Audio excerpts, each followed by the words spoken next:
आज की इस वीडियो में हम टॉपिक नंबर 1 स्टडी करेंगे और टॉपिक नंबर 1 का जो पहला कॉन्सेप्ट है वो है रैंडम एक्सपेरिमेंट।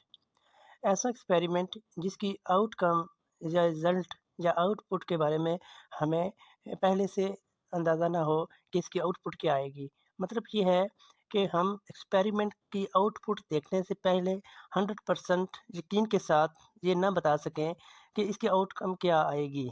अनप्रेडिक्टेबल का मतलब ये है कि हम इसको पहले से गेस ना कर सकें। जब उसका रिज़ल्ट देखें हम, तब हम बता सकें इसकी आउटपुट क्या है और एक्सपेरिमेंट होने से पहले हम इसके बारे में कोई गारंटी के साथ कोई भी उसकी आउटकम के बारे में इन्फॉर्मेशन ना दे सकें। ऐसे एक्सपेरिमेंट को रैंडम एक्सपेरिमेंट कहते हैं। हम एक कॉइन टॉस करते हैं, तो उसकी आउटपुट हमें पहले से हम 100% यकीन के साथ नहीं बता सकते कि हेड आएगा या टेल आएगा। तो जब यानी कॉइन जो है ना ग्राउंड पे गिरता है, हम उसे देखते हैं कि आउटपुट क्या आई है, तब हमें पता लगता है कि इसका रिज़ल्ट क्या है। लेकिन गिरने से पहले जब वो हवा में होता है, घूम रहा होता है, तो हम नहीं बता सकते। ठीक है, ऐसे एक्सपेरिमेंट को हम रैंडम एक्सपेरिमेंट कर कहते हैं। दूसरी एग्ज़ाम्पल में ये लिखा हुआ है कि अगर हम सर्वे करें और क्वेश्चन करें मैरिटल स्टेटस पर किसी से पूछते हैं हम कि आप शादीशुदा हैं या गैर शादीशुदा हैं, तो उसके जवाब देने से पहले हम नहीं कैसे कर पाएँगे कि वो शादीशुदा है या गैर शादीशुदा है। इसी तरीके से मैरिड है, सिंगल है, डाइवोर्स्ड है, तो उसके जवाब मिलने से पहले-पहले हम उसके बारे में 100% यकीन ये यहाँ पे याद रखना है, आप गेस तो कर सकते हैं, अंदाज़ा लगा सकते हैं, लेकिन इसमें 100% यकीन नहीं शामिल इसमें। तो जब तक इसमें जो है ना मुकम्मल यकीन हो, तो तब हम कहते हैं कि ये प्रेडिक्टेबल है, जिसको हम पहले से ही गेस कर सकते हैं। लेकिन जहाँ पे यानी कि डाउट है, तो उसको हम मुकम्मल यकीन नहीं कह सकते। आउटकम्स जब कोई एक्सपेरिमेंट किया जाता है, तो जो उसका रिज़ल्ट आता है, जैसे अगर मैं एक कॉइन को टॉस करता हूँ, तो टॉस करने के बाद जो उसका रिज़ल्ट आता है, वो क्या आता है? हेड आता है। तो हेड क्या है? उसकी आउटकम है, उस एक्सपेरिमेंट की आउटकम है। या अगर वो टेल आ जाता है, तो वो उसकी क्या है? आउटकम है। अगर मैं एक सर्वे में कोई क्वेश्चन करता हूँ किसी से मैरिटल स्टेटस के बारे में कि आप शादीशुदा हैं या सिंगल हैं, मैरिड हैं, क्या हैं? तो वो कह सकता है कि यानी कि मैं सिंगल हूँ, तो ये सिंगल क्या है? उसकी आउटकम है। अगर वो मैरिड कहता है, ये भी आउटकम है। तो पॉसिबल रिज़ल्ट का मतलब ये है कि कितनी तरह के जवाब आ सकते हैं। किसी एक्सपेरिमेंट के दौरान यानी कि आंसर या जवाब कितने तरह के आ सकते हैं, उनको आउटकम्स कहते हैं। जैसे कॉइन करें तो या तो हेड आएगा या टेल आएगा। तो ये क्या है पॉसिबल रिज़ल्ट्स हैं। तो ज अगर हेड आएगा ये भी आउटकम है, टेल है आएगा तो ये भी क्या है उसकी आउटकम है, यानी कि इसका रिज़ल्ट आ रहा है। अब अगर 2 डाइस हम थ्रो करते हैं, तो होता क्या है कि एक डाइस पे हो सकता है 1 आए, दूसरे डाइस पे 1 आए। हो सकता है पहले डाइस पे 1 आए, दूसरे डाइस पे 2 आए। हो सकता है पहले डाइस पे 1 आए, 3, 1, 4, 1, 5, 1, 6। तो पहले डाई पे जो है ना, वो हो सकता है 1 आए, बाकी दूसरे डाई पे 6 तरह की पॉसिबल आउटकम्स आ सकती हैं। तो इसी तरीके से अगर हम पहले डाई की बात करें, तो 2 आ रहा है, दूसरे पे क्या आ रहा है? 1, 2, 3, 4, 5, 6 और पहले पे अगर 3 आ रहा है, तो उसके कॉम्बिनेशन के साथ यानी कि 1, 2, 3, 4, 5, 6 आ सकता है और इसी तरीके से ये टोटल 36 आउटकम्स बनेंगी। 36 आउटकम्स का एक क्या बनेगा, सेट बनेगा। पहले पहले का 1 दूसरे के 6 दूसरे का 1 पहले का 2 दूसरे के 6 पहले का 3 दूसरे के 6 पहले का 4 दूसरे के 6 इस तरीके से जो है ना टोटल जो आउटकम्स बनती हैं वो 36 हैं और उनको हम शो कर रहे हैं 1-1, 1-2, 1-3, 6-5, 6-6 तो ये 36 आउटकम का एक सेट बना। इस सेट को हम सैंपल स्पेस कहते हैं और ये 36 ऑर्डर्ड पेयर्स हैं। सैंपल स्पेस अच्छा सैंपल स्पेस से क्या मुराद है? It is the set of all possible outcomes of a random experiment.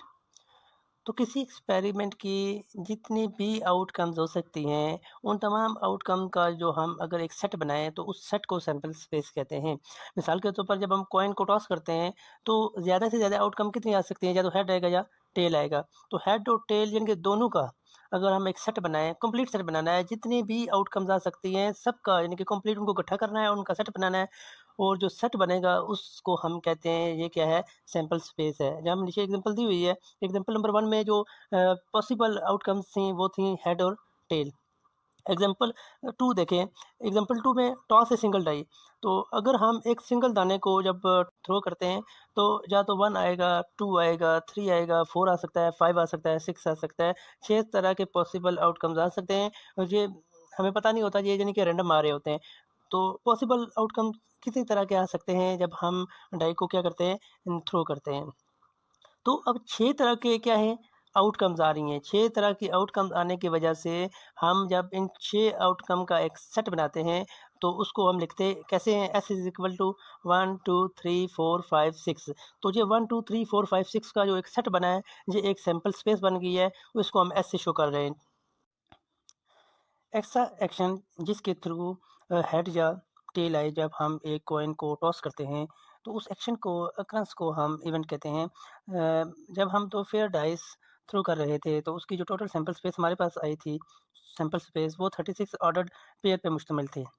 तो उस 36 ऑर्डर्ड पेयर में से अगर हम कोई सबसेट ले लेते हैं, जैसे यानी कि उसमें तो सारा कुछ आ रहा था ना, जैसे पहले डाई पे 1 आ रहा है, दूसरे पे 1 आ रहा है, पहले पे 1 आ रहा है, दूसरे पे 2 आ रहा है, पहले पे 1 आ रहा है, दूसरे पे 3 आ रहा है।